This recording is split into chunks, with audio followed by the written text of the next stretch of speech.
যারা star setup পাইছেন কিন্তু কেউ আপনাকে স্টার দিচ্ছে না, আমি তাদেরকে বলবো এই আমার উপরে দেখতে পারতেছেন মাহমুদ হাসান সামাদ, প্রিয় ভাইয়ের পরিবারে চলে যান। যারা যারা যাবেন তাদের সবাইকে ফুলের ভালোবাসা দেওয়া হবে।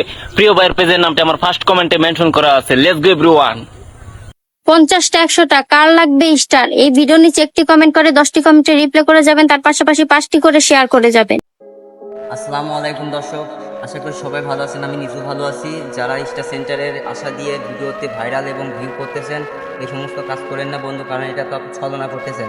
আর ছলনা করা আর ভুল হওয়ার সমান কথা। আপনি এই কথাটা গুরুত্বপূর্ণ দিয়ে শুনে যান। আর আমার এই ভিডিওটা খবরদার ঠেলা দিবেন না। ঠেলা দিলে পেলে আপনার ভিডিও কখনো ভাইরাল হবে না, ভিউ হবে না। আপনি শোনেন, একটা কথা আপনি পরিষ্কার করে বলি, যাদের কসম দিয়ে আপনি আইডিতে বড় করতে চাচ্ছেন লাইক কমেন্ট শেয়ার করে, তাদের স্টার সেন্টার ভালোবাসা কখনো দিয়েছেন আপনি? দেওয়ার নাই। অথচ এত মানসিক আপনি কখনো স্টার সেন্টার দিতে পারবেন না বা ভালোবাসা আপনি দিতে পারবেন না। অযথা আপনি কেন মিথ্যে কসম করবেন আর মিথ্যে হচ্ছে ছলনা নেবেন?